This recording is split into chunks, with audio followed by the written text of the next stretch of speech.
شروع اللہ کے پاک اور بابرکت نام سے جو بڑا مہربان نہایت رحم کرنے والا ہے۔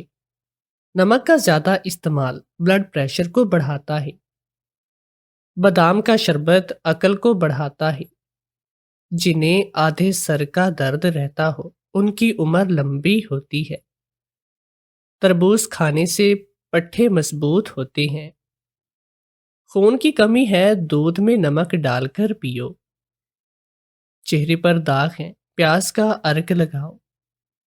تربوز کھانے سے سیاہ پخانہ نہیں آتا۔ سبز سیب کھانا کھانسی کو دور کر دیتا ہے۔ جو عورتیں کھانے میں نمک تیز ڈالتی ہیں اسے گھر میں بیماریاں زیادہ آتی ہیں۔ ہفتے میں ایک بار اپنے کنگھوں کی صفائی کر لینے سے بالوں کا گرنا بند ہو جاتا ہے۔ بادام کھانے سے دانتوں کا کھٹا پن دور ہو جاتا ہے۔ سر میں درد ہے تو سیب پر نمک لگا کر کھاؤ۔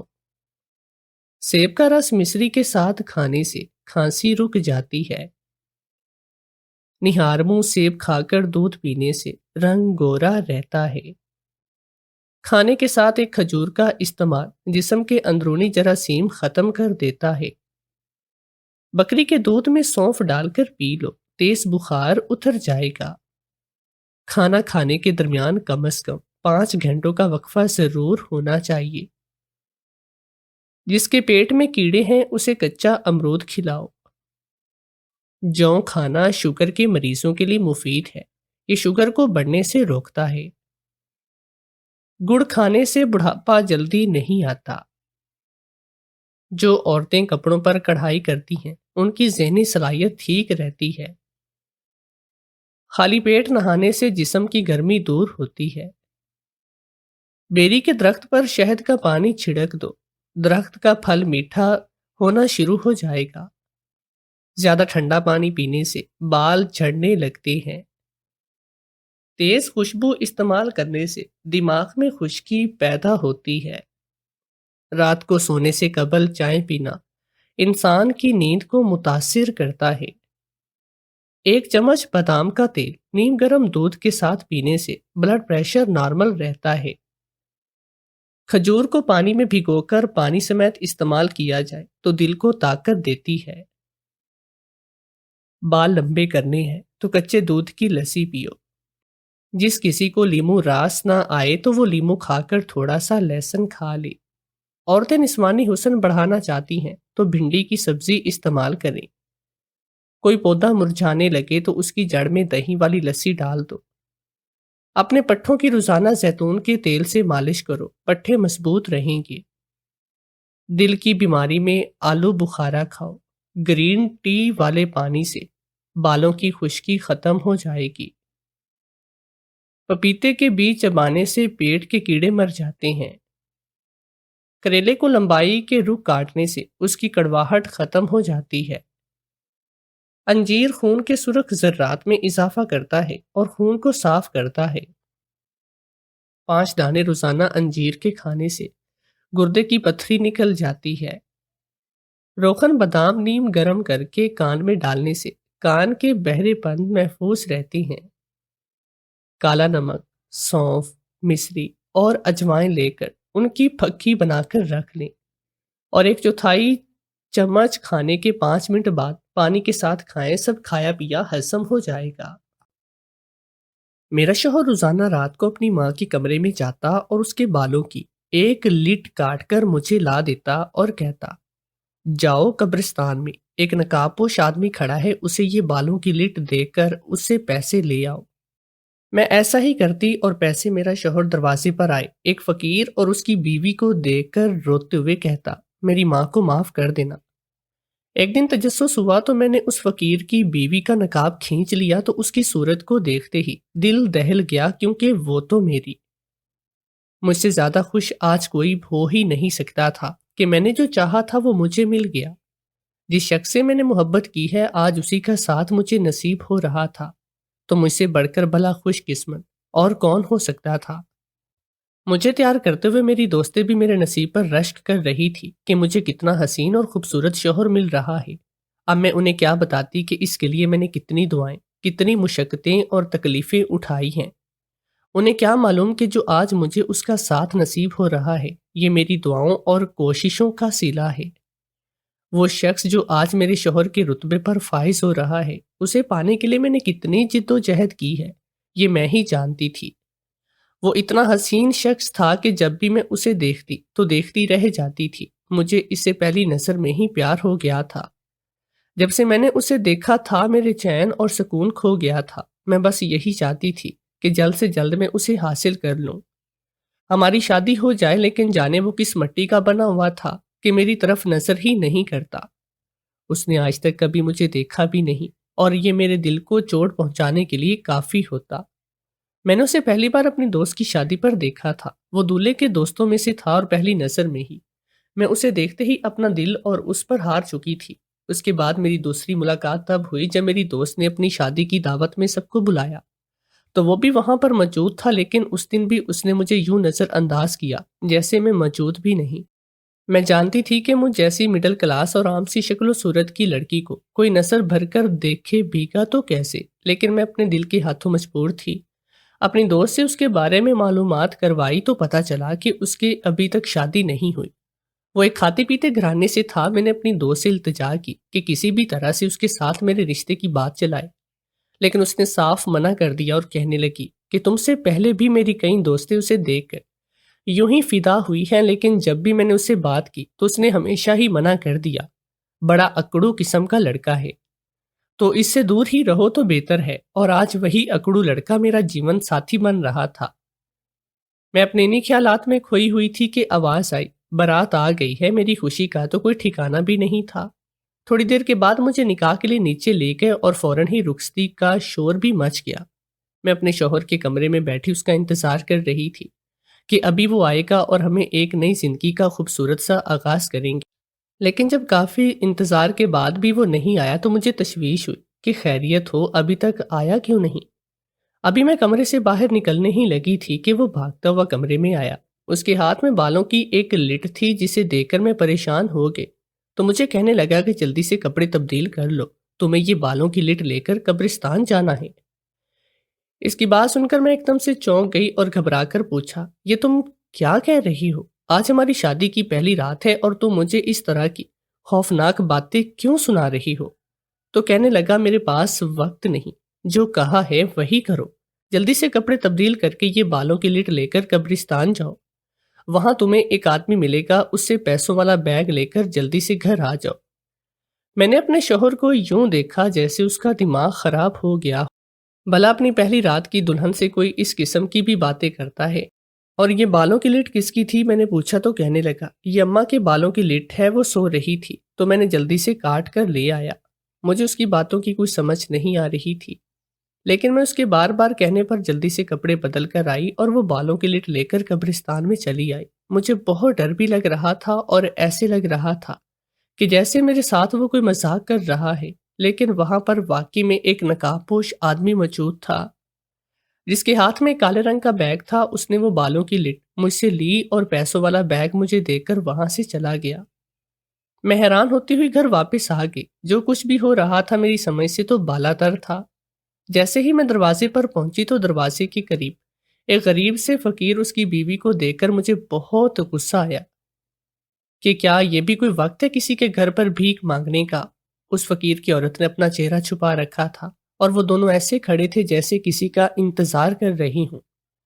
میں نے سوچا کہ اندر جا کر اپنے شوہر کو کہتی ہوں کہ انہیں اپنے گھر کے دروازے کے آگے سے ہٹائیں۔ ابھی دروازہ کھول کر میں اندر داخل ہی ہوئی تھی کہ سامنے ہی اپنے شوہر کو کھڑے پایا۔ وہ میرا انتظار کر رہا تھا۔ اس نے جلدی سے میرے ہاتھ سے وہ پیسوں والا بیگ لیا اور بیگ کی زپ کھول کر تسلی کی۔ اس کے بعد وہ پیسے لے کر باہر چلا گیا۔ میں بھی متجسس ہوتی ہوئی اس کے پیچھے بھاگی کہ وہ پیسے لے کر گیا کہاں ہے، اور اگلا منظر دیکھ کر تو حیرت کے مارے میں وہیں پر ساکت کھڑی رہ گئی، کیونکہ میرے شوہر نے وہ پیسوں سے بھرا بیگ باہر جا کر اس فقیر اور اس کی بیوی کو پکڑا دیا۔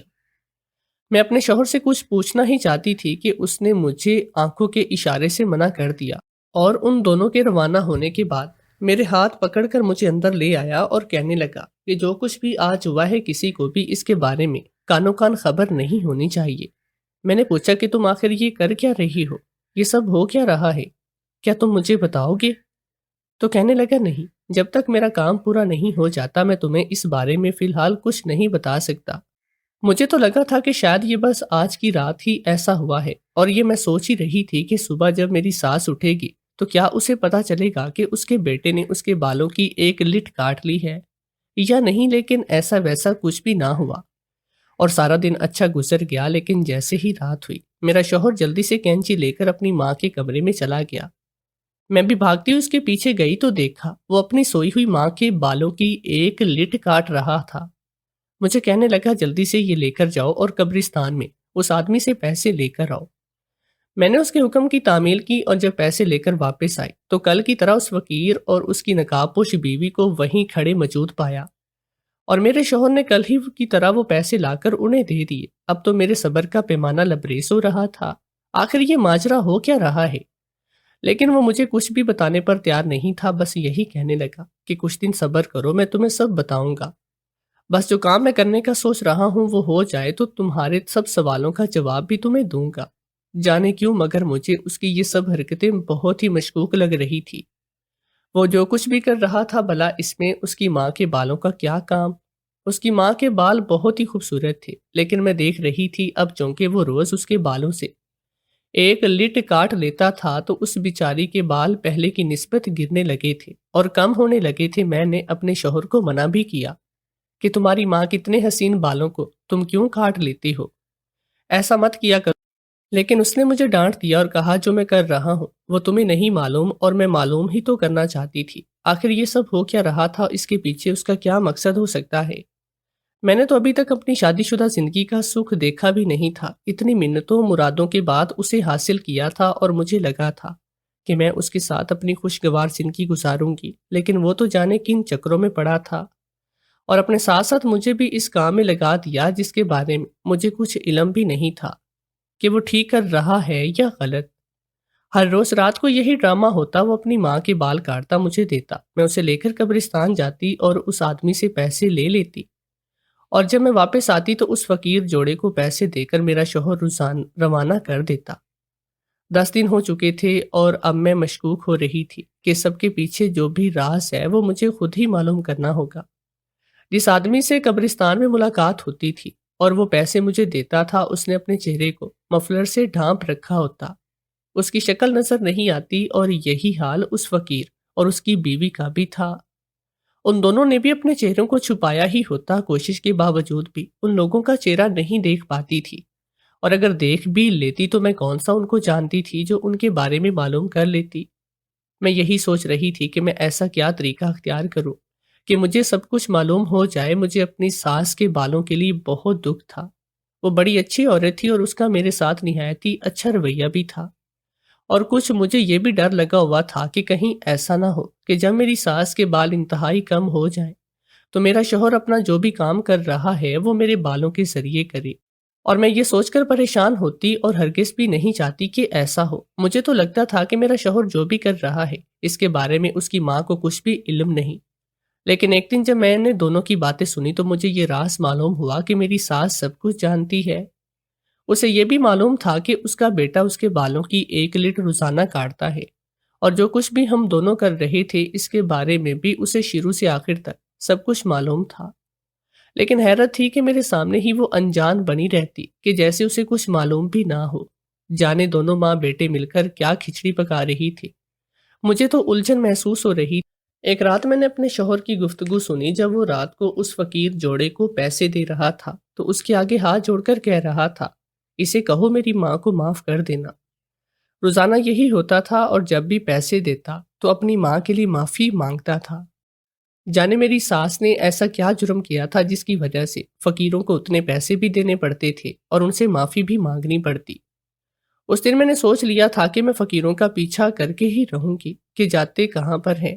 جیسے ہی وہ پیسے لے کر وہاں سے گئے اور میں اپنے شوہر کے ساتھ اندر آنے لگی تو میں نے اسے کہا کہ تم کمرے میں جاؤ، مجھے ایک ضروری فون کال کرنی ہے، میں وہ کال کر کے آتی ہوں۔ وہ وہاں سے چلا گیا تو میں جلدی سے دروازہ کھول کر ان فقیروں کے پیچھے بھاگی۔ میں نے سوچا تھا کہ آج یہ راز معلوم کر کے رہوں گی، وہ یہ پیسے لے کر جاتے کہاں پر ہیں۔ میں تو اپنی طرف سے ہر ممکن احتیاط کر رہی تھی کہ ان کو معلوم نہ ہو کہ کوئی ان کے پیچھے ہے، لیکن بہت ہی جلد ان لوگوں کو معلوم ہو گیا کہ کوئی ان کا بھی پیچھا کر رہا ہے، تو وہ بھاگتے ہوئے نظروں سے اوجھل ہو گئے اور مجھے ناکام واپس لوٹنا پڑا۔ اگلے دن میرے شوہر کو شاید معلوم ہو گیا یا ان لوگوں نے یہ بتا دیا کہ میں کل کیا کر رہی تھی، تو اس نے مجھے سختی سے منع کیا اور کہنے لگا، آج کے بعد یہ حرکت کبھی مت کرنا، اور جو لوگ بھی ہیں تمہیں ان کے بارے میں بالکل بھی تجسس میں پڑنے کی ضرورت نہیں، بس کچھ دن کا ہی کام ہے، اس کے بعد ہمیشہ کے لیے یہ سب ختم کر دیا جائے گا۔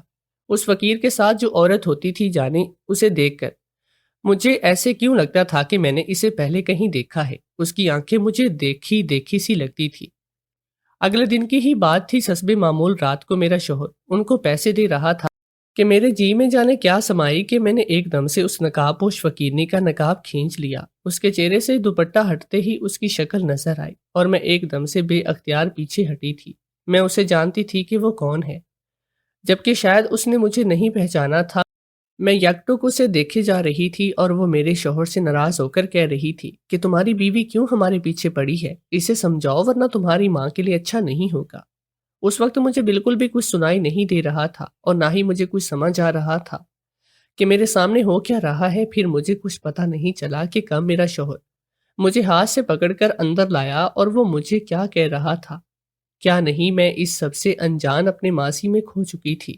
زیادہ عرصے پہلے کی تو بات نہیں تھی، صرف 1 سال پہلے ہی تو میں اس عورت سے ملی تھی۔ یہ ان دنوں کی بات ہے جب میں نئی نئی شاہ نواز سے ملی تھی اور یہ مجھے نہ دیکھتا تھا اور نہ ہی مجھ سے کوئی بات کرتا۔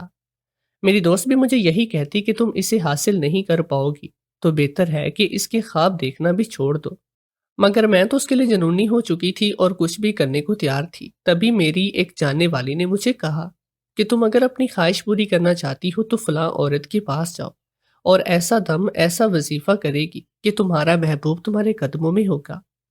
اس وقت میں شاہ نواز کو پانے کے لیے کچھ بھی کر سکتی تھی، اس لیے اپنی اس جاننے والی لڑکی کے ساتھ میں اس پیرنی عورت کے آستانے پر گئی اور وہیں میں نے اسی فقیر عورت کو دیکھا تھا جو اب روز میرے گھر پر آ کر میرے شوہر سے پیسے لے جاتی۔ یہ اس کی خاص مریدنی تھی جو سب عورتوں کو باری باری اندر بھیجتی تھی۔ میں نے اپنا مسئلہ اس عورت کو بتایا کہ میں کسی سے پیار کرتی ہوں، لیکن وہ میری طرف نظر بھر کر بھی نہیں دیکھتا تھا، جبکہ میں اسے شادی کرنا چاہتی ہوں۔ تو اس عجیب و غریب سی عورت نے مجھے کہا کہ سب ہو جائے گا، تم جو چاہتی ہو ویسا ہوگا، تمہاری شادی بھی ہو جائے گی اور وہ تم پر عاشق بھی ہو جائے گا۔ پھر میں نے اس باہر کھڑی عورت کو اتنے پیسے دیے جتنے انہوں نے مانگے تھے اور اسی سے میں دم کیا ہوا پانی لے کر آئی تھی، اور جو میں اکثر بہانے سے شاہ نواز کو پلا دیتی، اور میں دن رات وظیفے کرتی تھی۔ آخر پھر میری سب دعائیں قبول ہو گئی۔ آہستہ آہستہ وہ میری طرف التفات کرنے لگا، اس کی مجھ سے بات چیت ہونے لگی اور آخر ایک دن اس نے میری خواہش کے مطابق مجھے شادی کے لیے کہہ دیا۔ یوں 1 سال کے بعد آخر ہماری شادی ہو چکی تھی اور میں تو بھول بھی چکی تھی کہ میں نے اپنے شوہر کو کیسے اور کن طریقوں سے حاصل کیا تھا۔ لیکن اب اس عورت کو دیکھ کر میں بہت پریشان ہو گئی۔ یہ روزانہ ہمارے دروازے پر آ کر پیسے لے کر کیوں جاتی ہے، اور اب یہ جاتی کہاں پر ہوگی؟ تو مجھے سمجھ آ ہی گیا تھا کہ یہ اپنی پیرنی کے پاس ہی سب پیسے لے کر جاتی ہوگی۔ لیکن آخر کیوں؟ میرا تو یہی کام تھا جو میں نے کروا دیا تھا، اور آخر میری ساس کے پیچھے ہی کیوں پڑی تھی؟ میری ساس نے اس کا ایسا کیا بگاڑا تھا کہ جو اس کو روز معافی بھی مانگنی پڑتی اور اتنے پیسے بھی دینے پڑتے؟ وہ عورت جسے میں نے دم کروایا تھا، وہ وظیفے کروائے تھے، وہ تو اچھی عورت تھی، لیکن اس کی مریدنی جو فقیرنی کا بھیس بدل کر روز ہمارے دروازے پر آ جاتی تھی، یہ مجھے کچھ خاص پسند نہ تھی۔ تبھی مجھے اس کی شکل دیکھ کر ہی لگتا تھا یہ چال باز عورت ہے، اور اب تو مجھے پکا یقین تھا کہ ضرور کوئی بڑی سازش رچائی جا رہی ہے۔ اگلے دن کی بات تھی کہ دوپہر کا وقت تھا، دروازے پر دستک ہوئی۔ اس وقت میں سو رہی ہوتی، لیکن آج مجھے نیند نہیں آ رہی تھی تو میں جاگ ہی رہی تھی۔ میں نے سوچا کہ جا کر دروازہ کھولتی ہوں، لیکن مجھ سے پہلے ہی میری ساس دروازہ کھولنے چلی گئی۔ میں بھی پیچھے پیچھے گئی، شاید اسے معلوم نہیں تھا کہ میں اس کے پیچھے ہوں۔ وہ دروازے سے باہر کسی سے مخاطب ہو کر کہہ رہی تھی، اس کو کہو میرا پیچھا چھوڑ دے، اتنے سال ہو گئے، میں جانتی ہوں میں نے بہت غلط کیا، لیکن اب تو مجھے معافی دے دے۔ اتنے پیسے تم لوگوں کو ہم دے چکی ہیں، اور اب ایسا کیا چاہتی ہو؟ اپنی پیرنی کو بولو خدا کے واسطے مجھے اب معاف کر دو اور میرے حال پر رحم کرو۔ یہ سب سن کر مجھ سے صبر نہیں ہوا اور میں اپنی ساس کو پیچھے کرتے ہوئے باہر گئی تو دیکھا وہی فقیرنی عورت تھی، کھڑی تھی۔ مجھے بہت غصہ آیا۔ اس سے پہلے کہ میں باہر نکل کر اسے پیسے پکڑتی، وہ فوراً سے بھاگ کے میں نے اپنی ساس کو کہا کہ آپ کو مجھے اس سب کچھ کا سچ سچ بتانا ہی پڑے گا۔ یہ سب چل کیا رہا ہے؟ آپ کس بات کی معافی مانگ رہی ہیں؟ اور اس عورت کو کیوں اتنے پیسے دیتی رہی ہیں؟ وہ کہنے لگی کہ بس جو ماضی میں گناہ کر چکی ہوں اس کا مداوع کرنے کی کوشش کر رہی ہوں۔ میں نے حیرانی سے پوچھا کہ آپ مجھے کھل کر سب بتائیں، تو میری ساس اپنی کہانی سنانے لگی۔ کہنے لگی کہ میں تو غریب گھرانے سے تعلق رکھتی تھی، مگر میری خواہشات بہت بڑی تھی۔ میں چاہتی تھی کہ کسی امیر آدمی سے ہی شادی کروں، اس لیے میں نے بڑے زیادہ رشتے ٹھکرائے۔ پھر میری نظر اپنی خالہ کے بیٹے ابراہیم پر پڑی۔ وہ حال ہی میں امریکہ سے پڑھ کر آیا تھا اور خالہ لوگ اچھے خاصے کھاتے پیتے گھرانے کے لوگ تھے، اور میں چاہتی تھی کہ میری شادی ابراہیم سے ہو جائے، لیکن وہ کسی اور کزن کو پسند کرنے لگا اور مجھ سے یہ گوارا نہیں ہوا۔ میں نے اپنی ایک دوست کے مشورے سے ایک کالے علم والی عورت سے عمل کروایا۔ اس کے دیے ہوئے پانی سے ابراہیم کو اپنے قابو میں کیا اور اسی کے بتائے ہوئے وظیفوں پر عمل کر کے اس کو ہمیشہ کے لیے اپنی زندگی میں شامل کر لیا، لیکن اس کے بعد میں کبھی سکون سے نہیں رہ پائی۔ کچھ عرصہ تو اچھا گزر گیا، لیکن پھر آہستہ آہستہ میرا ضمیر مجھے کچوکے لگانے لگا کہ میں نے کتنے غلط طریقے سے اپنے شوہر کو حاصل کیا۔ جب تک اس پہ جادو کا اثر تھا تب تک تو وہ میرے بس میں رہا، پھر آہستہ آہستہ اس کا رویہ بھی بدلنے لگا اور مجھے پھر اس کو اپنے بس میں کرنے کے لیے اسی راہ پر چلنا پڑا جس سے میں بچنا چاہ رہی تھی۔ میں اکثر اس پر کالا جادو کروانے لگی تاکہ مجھے کبھی چھوڑ کر مت جائے، لیکن اس سب کا اثر اس کی صحت پر پڑنے لگا اور پھر وہ ایسا بیمار ہوا کہ بستر سے ہی لگ گیا، اور ایک دن ہمیشہ کے لیے ہم ماں بیٹے کو چھوڑ کر وہ چلا گیا۔ میں بہت خوف زدہ ہو چکی تھی کہ اس جادو کی وجہ سے کہیں میرے بیٹے پر بھی کوئی اثر نہ پڑ جائے، اس لیے ہم ہمیشہ کے لیے اس شہر کو چھوڑ کر چلے آئے۔ کچھ سال تو بہت اچھے گزرے، لیکن تمہاری شادی سے کچھ دنوں پہلے کی بات ہے کہ اس پرانی پیرنی سے بھی میرا آمنا سامنا ہو گیا۔ وہ بھی اب اسی شہر میں ہی رہ رہی تھی۔ اس نے مجھے دیکھ کر پہچان لیا تھا، مجھے بلیک میل کرنے لگی کہ تمہارا راز میرے پاس ہے، اگر میں نے تمہارے بیٹے کو بتا دیا تو وہ تم سے نفرت کرے گا، اگر اپنے باپ کی موت کا ذمہ دار بھی تمہیں سمجھے گا۔ اس لیے میں اسے پیسے دینے کے لیے مجبور ہو گئی۔ وہ جو قبرستان میں وہ آدمی تمہیں ملتا تھا وہ میرا ہی ایک جاننے والا تھا۔ میں اس کے ہاتھ سے پیسے اس لیے تمہیں دلواتی تاکہ میرے بیٹے کو شک نہ ہو۔ اس بارے میں میرے بیٹے کو کچھ نہیں معلوم ہو تو ویسے بھی کر رہا ہے جس طریقے سے میں اسے پیسے دیتی تھی۔ میں نے اپنے بیٹے کو یہی کہا تھا کہ ماضی میں مجھ سے ایک غریب خاندان کے ساتھ بہت برا ہو گیا، جس کی وجہ سے اس کی بد دعائیں ہمیں لگی ہیں، تو بس تم پیسے دے کر میرے لیے معافی مانگ لیا۔ اور بالوں کی لٹ میں اس لیے کٹواتی تھی کیونکہ مجھے اب شک ہو رہا تھا کہ وہ عورت مجھ پر میرے بالوں کی وجہ سے ہی کہیں جادو نہ کر رہی ہو، اس لیے میں روزانہ اپنے تھوڑے سے بال کٹوانے لگی۔ یہ راز بس میں نے تمہیں بتایا اور میرے بیٹے کو مت بتانا۔ یہ سب سن کر تو میں خود شرمندہ ہو کر رہ گئی کہ میں نے بھی تو اپنے شوہر کو اسی طریقے سے حاصل کیا تھا۔ میں جتنا بھی کہہ لیتی، میں نے دم کیا یا وظیفہ کروایا اندر سے، میں بھی جانتی تھی کہ یہ سب کچھ کالے جادو کی وجہ سے ہی ممکن ہوا ہے۔ میں بری طرح سے ڈر گئی، کہیں مستقبل میں میرے ساتھ بھی کچھ ایسا نہ ہو، اس لیے سب کو روکنا بہت ضروری تھا۔ میں نے اپنی ساس کو تسلی دی اور ہم دونوں امام مسجد کے پاس گئے اور اسے ساری صورتحال بتائی، تو وہ کہنے لگا کہ بس تم لوگ خدا کے لیے سچے دل سے توبہ کر لو۔ لیکن میں نے صرف اسی پر اکتفا نہیں کیا، میں نے اس فقیر اور فقیرنی سمیت اس کالے جادو والی عورت کو بھی پولیس کے ہاتھوں گرفتار کروا دیا تاکہ اب مزید کوئی اس کے چنگل میں نہ پھنس سکے۔ میں ہرگز نہیں چاہتی تھی کہ میرا مستقبل بھی میری ساس کی طرح ہی ہو، اس لیے میں اب ہر وقت معافی مانگتی رہتی تھی اور مجھے امید تھی کہ میرے گناہوں پر میرا رب مجھے معاف کرے گا، کیونکہ میرے شوہر نے بھی مجھے معاف کر دیا۔ ہاں، لیکن میں نے اسے اس کی ماں کے بارے میں کچھ نہیں بتایا تھا۔ یہ راز ہی تو رہنا اچھا ہوتا۔